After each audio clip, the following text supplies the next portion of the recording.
Okay, we're recording now. Thank you so much, Anita. Thank you, thank you. Okay, so we're here looking at bead choices. So here's the first mistake that lots and lots of people make, and it's an easy one to make.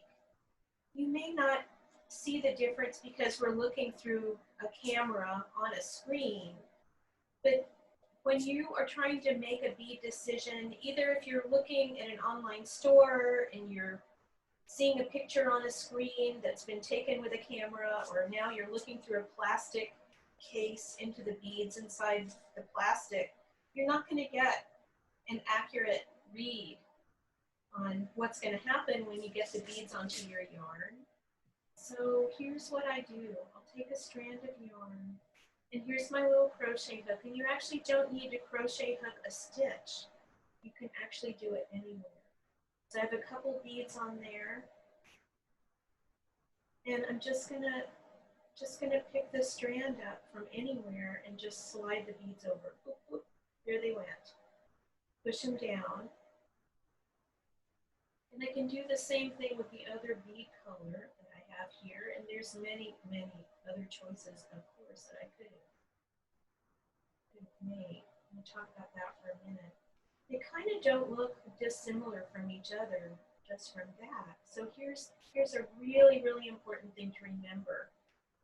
Get the beads onto the yarn.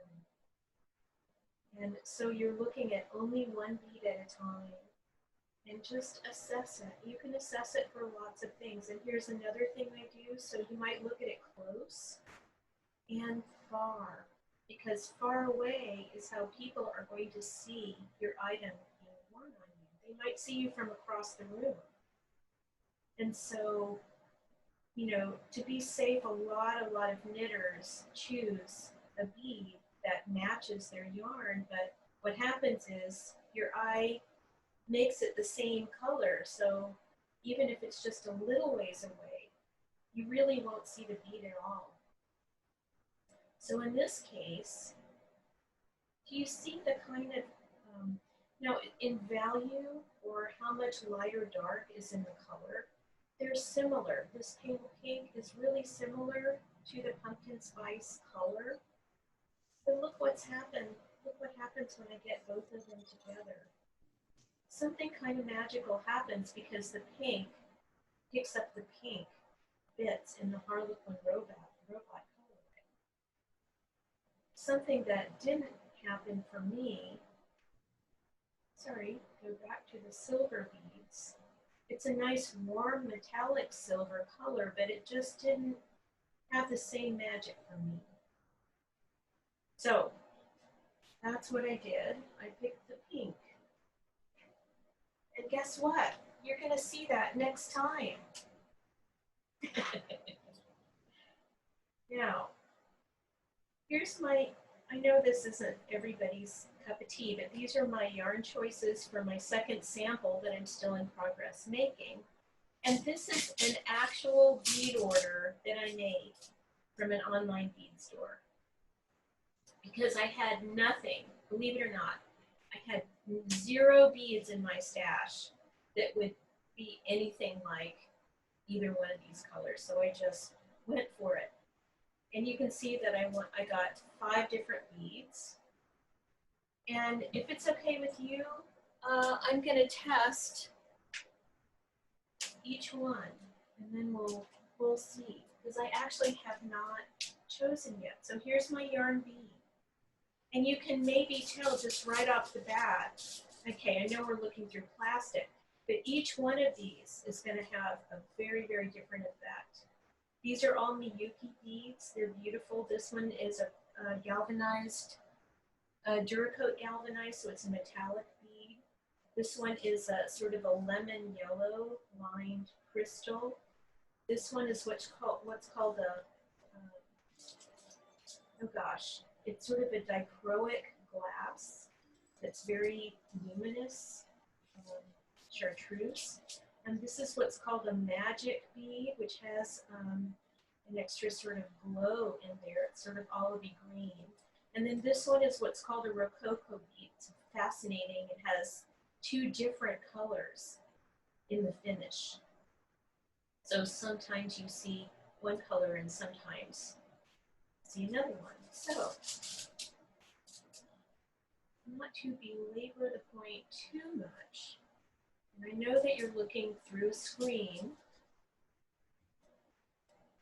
This mat, by the way, is a recent purchase. It's a pressing mat for sewing, but it's thick wool felt. It's gray, so I'm hoping this will be a nice neutral color.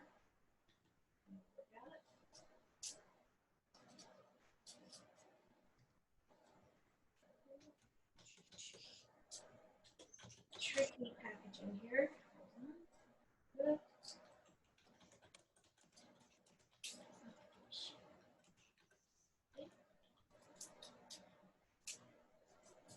And should I do the lemon yellow ones? I think I'm actually going to skip that because I can see that it's just going to clash. I'm not even going to try that one. But I had to get it.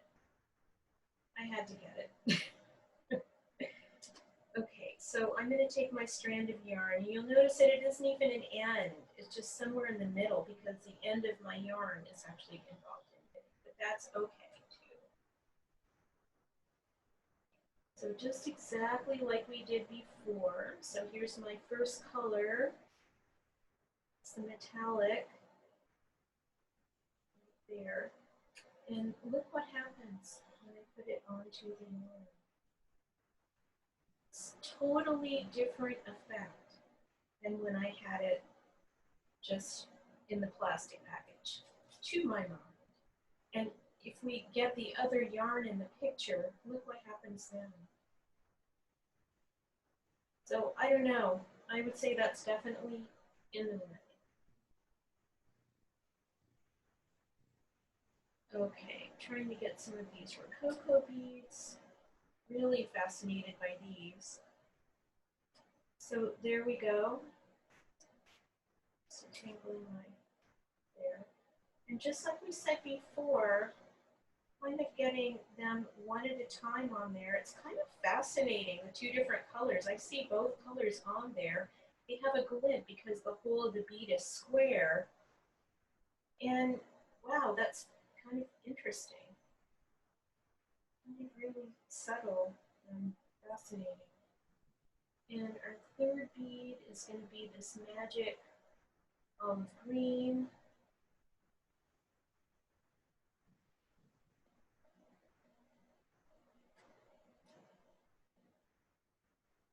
And that, guess what? Remember what we said about the same color disappearing?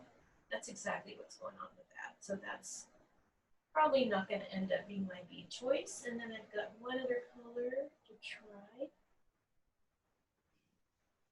Whoop. Right there.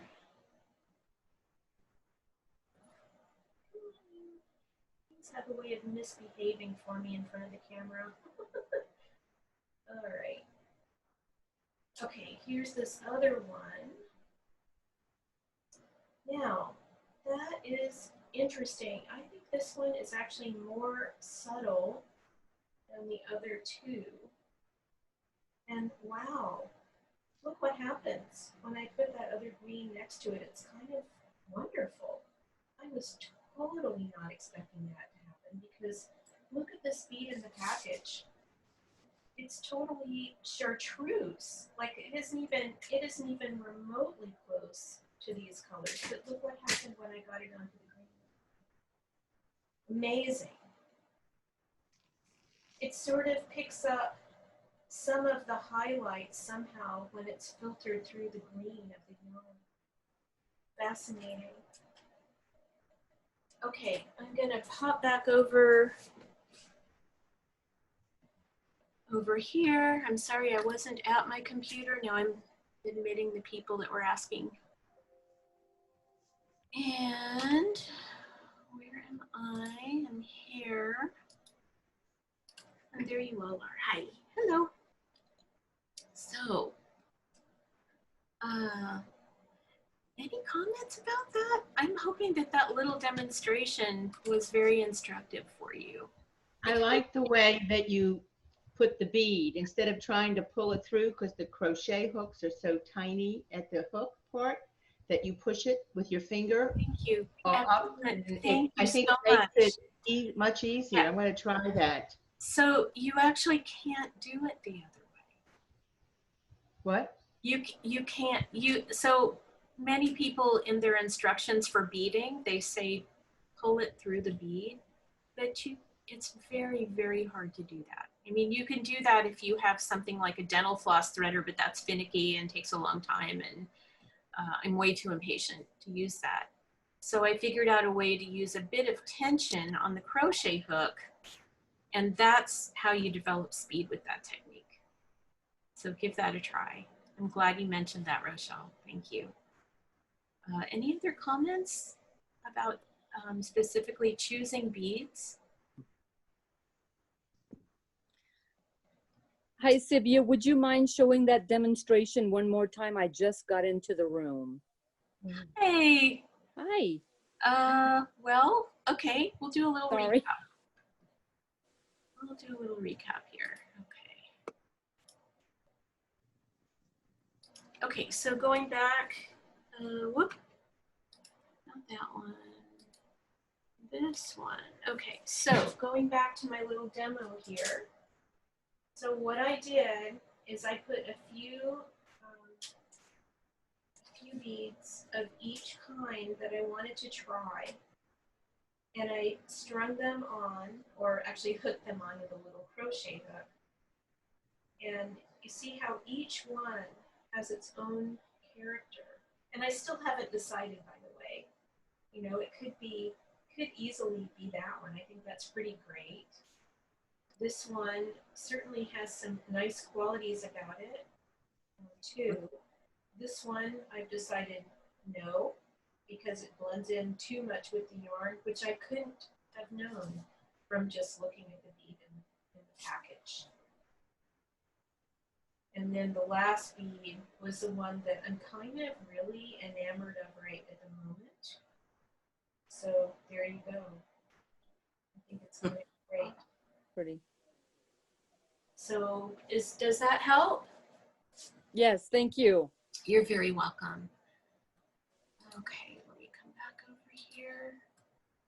So I actually have a workshop, like a weekend workshop, exploring bead choices, and there's so much, you know, beads can portray mood and feeling and, you know, color. Color theory is fascinating, especially when you're talking about beads in particular, because additive and subtractive color, you know, which is how our eyes perceive color that's next to color, it works completely differently for beads because we're talking about light, not pigment that's opaque.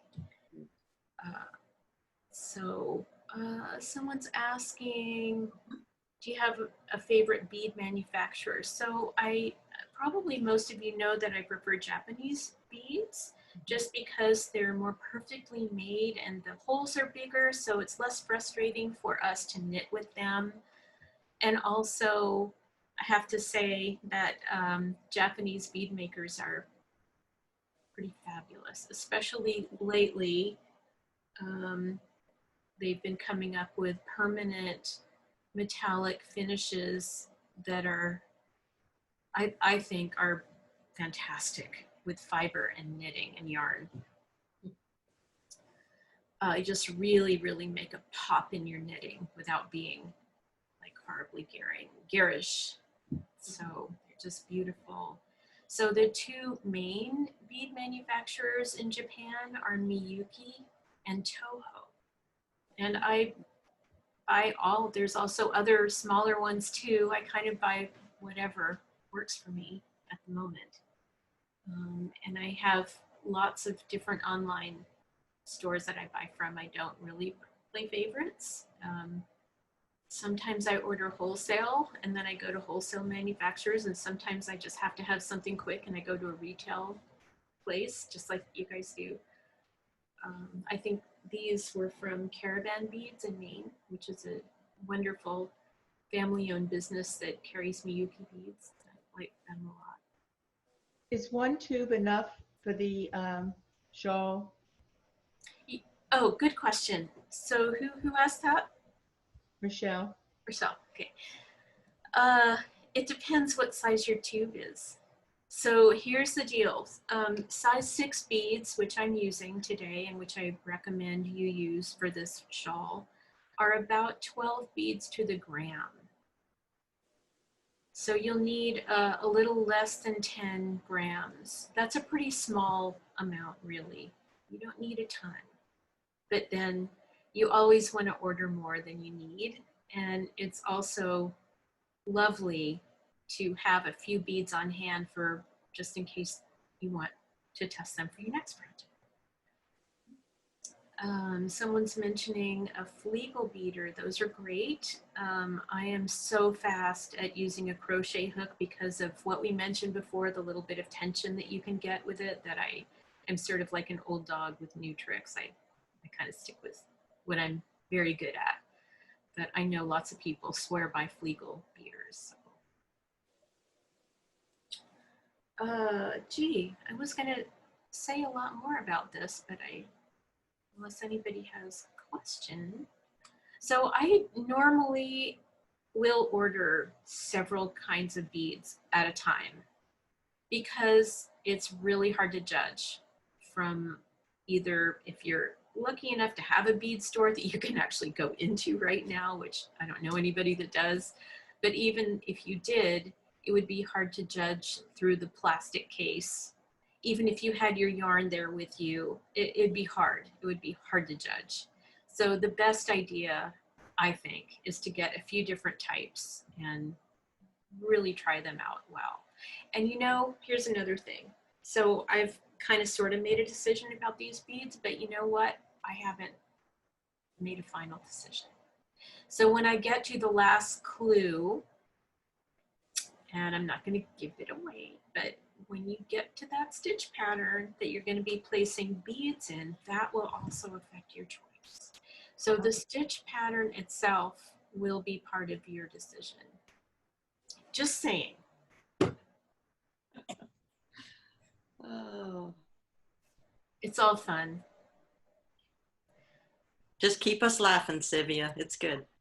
Oh, to do that, I have to keep myself laughing too. So yeah. Can I ask Kay, what is her background there? Those trees and the lake. Is that real? Kay Lubick?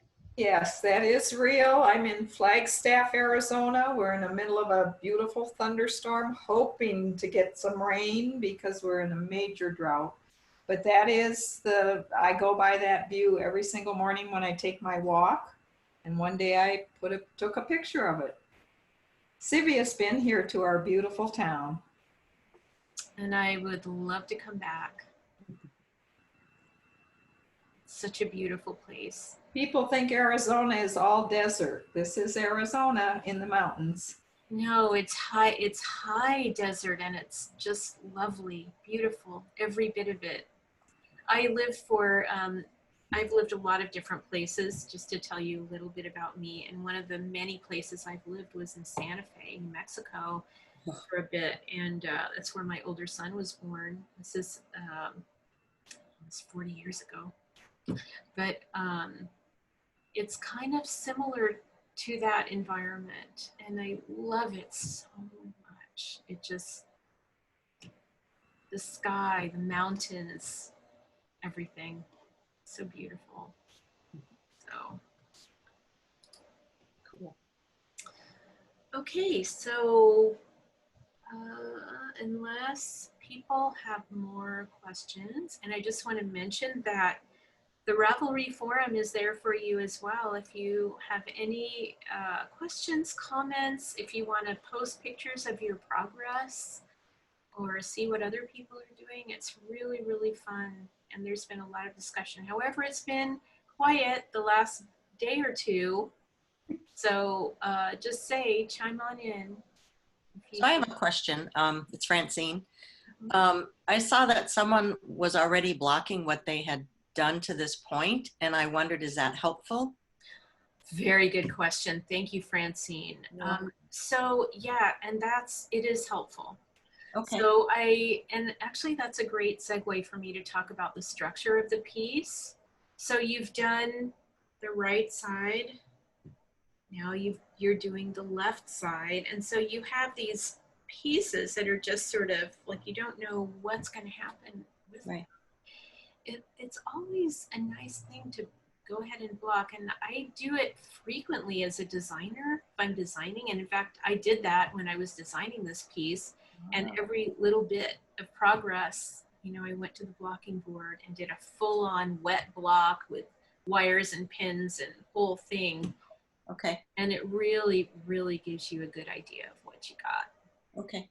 Awesome. Thank you. Yeah, and just saying that next time, so the call next week, we're going to talk about the shape, how to wear it, how to style it. Mhm. In case anybody is wondering what the heck we're going to do with this thing. I think between my photographer and I, we took pictures last weekend and we found I don't know how many ways to style this piece. And just wait, you know, the last clue is really the pièce de résistance. It's the crowning glory of the piece. You're gonna love how it all comes together. I hope you will love it. Divya, I have a comment. This is Kay Lubecki in Flagstaff. I followed the pattern exactly, and this came up on the forum, and I thought I'd let you know my result. Somebody mentioned that after we've done the 2 yarn overs, on this section, you've written it as knit one, purl one when you come back to that, and on the previous section, it was purl one, knit one. So I followed what you had said, and Doesn't matter. well, it did matter to me. I ended up with a much bigger hole, and it's just the way I knit, obviously. But So the yarn over, the size of the yarn over shouldn't depend on how you work the 2 loops on the next row, though. well, when I worked them on the next row, the hole was too big, so I went back to the purl one, knit one, rather than knit one, purl one, and it's working perfectly for me. So I thought I'd just share that in case. Okay, that's fascinating because I'm not. I might have to try that myself to understand that because. Well, it may be the way I knit, but so when you're making a yarn over from a knit stitch and when you're making a yarn over from a purl stitch, of course, you're going to have a vastly different circumference of your yarn over because you're starting from a different place. I think it was on the next row when I came back, and I'm now approaching the 2 yarn overs. Okay. And rather than doing knit one, I'm going to try that myself, and I'll okay, try to have an answer for you next time, but I can't really address it yet right now. it did work great for me. Now my holes are all the same size, so that's excellent. You found a way. Yay, good for you. So Carol has a question, stitch pattern and bead choice. When you swatch, how often do you decide to switch to another bead? All the time. And, you know, it could be my mood today, and tomorrow I'll be in a different mood and have a different choice too, and that's fine. This is quarantine days. You get to do whatever you want with your knitting. So also, Tristan says, I've never beaded before. Are there any videos to suggest? You know, this is not exactly for what I do, so I should make one. I should make one. So here's my promise to you guys that when, so by the way, I want to make all of these recordings, which are private during the mid-along for you guys. But when this is all done, I would like to do a beading tutorial video that will be up on YouTube. So just be aware of that. And if any of you want to know when that's going to happen, if you're not already on my mailing list, join my mailing list. And that's how you're going to know when it all comes out. Sound good? I hope. Okay, anybody else? Oh, we have another giveaway. You guys have been so sweet for these. So we have 50 people now. So let's see. I'm just going to pop over to my little random number generator. Where are you? Here you are. Okay. Generate number 29. So last time I went from the bottom up. Now I'm going to go from the top down. So number 29. Let's see who you are.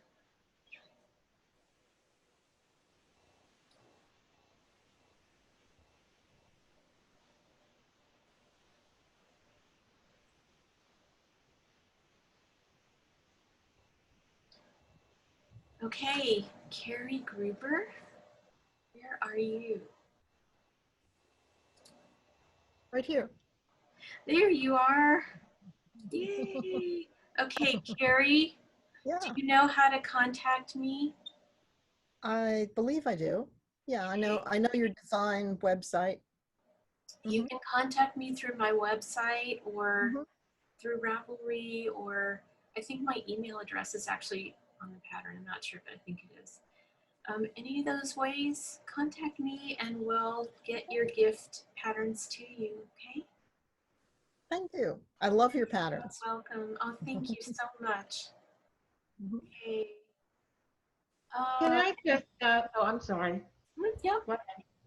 When they were talking earlier about the slipping, whether she didn't know whether to keep the yarn in the back or the front, I found that when you're knitting on the knit row and you're slipping, the yarn is always in the back. And when you're purling and slipping, the yarn is always in the front. That's true. So it generally will do that, except for Yeah. the slip stitch. I mean, when you have a linen stitch or something like that, but for this pattern, I think, right? Is that correct? Pretty much, except for the slip stitch edges.